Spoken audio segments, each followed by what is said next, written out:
Di antara kemenangan yang didapatkan pasca dari perjanjian Hudaybiyah ini adalah kemenangan Nabi Shallallahu Alaihi Wasallam dalam perang Khaybar. Perang Khaybar ini adalah perang antara Rasul Shallallahu Alaihi Wasallam melawan orang-orang Yahudi yang masih tersisa di sekitar kota Madinah, di mana mereka berkumpul di suatu tempat yang bernama Khaybar. Bagaimana kisahnya? Maka inilah yang insya Allah akan menjadi pembahasan kita di sore hari ini biidznillah ta'ala. Saudaraku kaum muslimin yang dimuliakan Allah, Khaybar adalah sebuah tempat yang terletak kurang lebih 120 km di utara kota Madinah. Pasca pengusiran orang-orang Yahudi dari kota Madinah, mulai dari pengusiran Bani Nadhir, maka mereka berkumpul di tempat yang bernama Khaybar ini. Khaybar ini adalah sebuah tempat yang dipenuhi dengan benteng-benteng yang kuat dan kokoh. Dari Khaybar inilah mereka merancang konspirasi untuk menghancurkan kaum muslimin dan juga membunuh Rasulullah Sallallahu Alaihi Wasallam. Terjadinya perang Ahzab atau perang Khandaq tidak lepas dari konspirasi yang mereka rancang di Khandaq. Oleh karena itulah Rasul Sallallahu Alaihi Wasallam ketika mendapatkan kesempatan ya untuk menyerang mereka, maka ini pun dilakukan oleh Nabi alaihi salatu wasallam. Mungkin muncul pertanyaan di tengah-tengah kita. Kenapa Nabi Shallallahu Alaihi Wasallam tidak langsung menyerang Khaybar pasca perang Khandaq, tapi beliau menyerang Khaybar setelah membuat perjanjian damai dengan kaum musyrikin ya pada perjanjian Al-Hudaybiyah. Alasannya barakallahu fikum agar mengamankan terlebih dahulu kaum muslimin atau mengamankan kota Madinah dari serangan orang-orang Quraisy. Ya, Nabi Shallallahu Alaihi Wasallam sudah memperkirakan bahwa Khaybar ini adalah suatu kawasan yang dipenuhi dengan benteng-benteng, memerlukan usaha yang sangat kuat ya untuk mengalahkan mereka di benteng-benteng mereka yang kokoh tersebut. Sehingga Nabi alaihi salatu wasallam ya sudah memikirkan ini akan membutuhkan waktu yang cukup panjang. Sementara itu di bagian selatan kota Madinah ya sebelum perjanjian Hudaybiyah ada ancaman dari orang-orang Quraisy. Maka bisa jadi ketika Nabi alaihi salatu wasallam dan para sahabat sedang fokus untuk mengalahkan orang-orang Yahudi di benteng Khaybar, maka datang serangan dari orang-orang Quraisy dari kota Makkah. Ya, karena tidak ada yang mempertahankan kota Madinah ketika itu. Oleh karena itulah Nabi Shallallahu Alaihi Wasallam beliau membuat perjanjian terlebih dahulu dengan orang-orang Quraisy. Membuat perjanjian untuk tidak saling menyerang. Sehingga apa? Dirasakan aman ya dari serangan orang-orang Quraisy. Karena sudah terikat dengan perjanjian. Ya, karena sudah terikat dengan perjanjian, maka kota Madinah dirasa aman untuk ditinggalkan. Nah, setelah itulah maka Nabi Shallallahu Alaihi Wasallam mengajak para sahabat untuk menyerang orang-orang Yahudi dari Khaybar. Ya, atau menyerang orang-orang Yahudi yang berkumpul di Khaybar.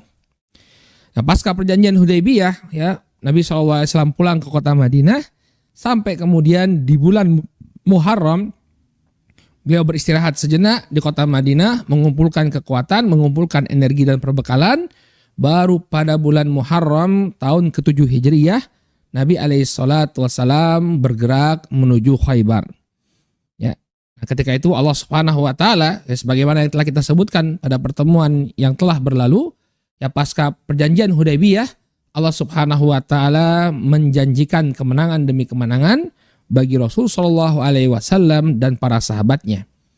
Allah Subhanahu wa taala berfirman, "Wa'adakumullahu maghanima katsirah ta'khudunaha fa'ajjala lakum hadhihi." Kata Allah Subhanahu wa taala dalam surat Al-Fath ayat yang ke-20. Allah Subhanahu wa taala telah menjanjikan untuk kalian ghanimah yang demikian banyak. Allah telah menjanjikan untuk kalian rampasan perang yang demikian banyak, bahkan ta'khudunaha fata'ajjala lakum hadhihi. Ya, yang nanti akan kalian ambil dan Allah Subhanahu wa taala akan menyegerakan ghanimah tersebut bagi kalian. Artinya apa? Segera setelah perjanjian Hudaybiyah, ghanimah itu akan didapatkan oleh kaum muslimin. Ini janji Allah Subhanahu wa taala. Jadi beliau pulang dari Hudaybiyah, ya, tinggal sebentar di kota Madinah, langsung beliau kemudian berangkat bersama para sahabat untuk memerangi orang-orang Yahudi di Khaybar. Ya. Dan di sana ada janji dari Allah Subhanahu wa taala, mereka akan mendapatkan ghanimah yang sangat banyak. Maka berangkatlah Nabi alaihi salatu wasallam. Ketika itu beliau berangkat bersama 1.400 orang sahabat yang telah berbaiat kepada beliau dalam baiatur ridwan. Ya, sebagaimana yang kita sebutkan pada pertemuan yang lalu, ya, 1.400 sahabat yang berangkat umroh bersama Nabi SAW kemudian membaiat beliau di Hudaybiyah dalam satu baiat yang dikenal sebagai baiatur ridwan. Mereka inilah yang diperbolehkan oleh Nabi alaihi salatu wasallam untuk mengikuti perang Khaybar. Nah, ketika itu ada sebagian orang-orang Arab Badui dan juga kaum munafikin, karena mereka mendengar janji Allah Subhanahu wa taala, ya, bahwa kaum muslimin dalam peperangan ini akan mendapatkan ghanimah yang demikian banyak, mereka pun berusaha agar diikut sertakan dalam peperangan tersebut.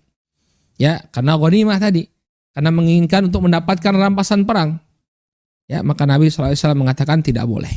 Yang boleh ikut hanya orang-orang yang telah mengikuti baiatur ridwan, yang telah mengikuti baiat ar-ridwan. Ya. Adapun tentang orang-orang kaum munafikin, demikian juga orang-orang Badui ini yang mereka bersikeras ingin mengikuti peperangan, Allah Subhanahu wa taala menurunkan firman-Nya dalam surah Al-Fath ayat ke-15, sayaqulul mukhallafuna idzan talaqtum ilal maghanim aw ila maghanim litakhudhuha ya dzaruna nattabi'kum. Orang-orang Badui, ya, yang tertinggal, ya, orang-orang Badui dan juga orang-orang munafik yang ditinggal, mereka akan mengatakan, ya, apabila kalian berangkat, ya, idzan talaqtum ila maghanim ya litakhudhuha, apabila kalian berangkat untuk mendapatkan ghanimah, jadi ghanimah yang telah dijanjikan oleh Allah Subhanahu wa taala, ya, maka biarkanlah kami untuk mengikuti kalian. Ya. Yuriduna an yubaddilu kalam Allah. Mereka menginginkan untuk mengganti firman Allah Subhanahu wa taala. Apa maknanya? Disebutkan oleh para ulama bahwa Allah Subhanahu wa taala telah menetapkan ghanimah tersebut, ya, bagi para sahabat yang mengikuti baiatur ridwan, bukan untuk mereka. Nah, mereka ingin mengganti apa yang telah Allah Subhanahu wa taala tetapkan. Mereka juga ingin mendapatkan ghanimah tersebut. Kemudian kata Allah Subhanahu wa taala, "Qul ya lan tattabi'una." Ya, sekali-kali kalian tidak akan mengikuti kami. Katakan kepada mereka bahwa sekali-kali kalian tidak akan mengikuti kami. Kadzalikum qala Allahu min qabl. Demikianlah yang telah ditetapkan oleh Allah Subhanahu wa taala sebelumnya. Ya, jadi Nabi SAW diperintahkan untuk bersikap tegas kepada mereka. Ya, kalian tidak boleh ikut karena ini adalah ketetapan, kemenangan yang telah dijanjikan oleh Allah Subhanahu wa taala kepada kami. Fasayaquluna bal tahsudunana, ya. Maka mereka pun akan mengatakan kalian ini, ya, pada dasarnya iri kepada kami. Gak ingin agar kami mendapatkan kenikmatan tersebut. Ya, maka kemudian kata Allah Subhanahu wa taala, bal kanu la yafqahuna illa qalila. Bahkan mereka ini, ya, tidaklah mengerti melainkan hanya sedikit saja.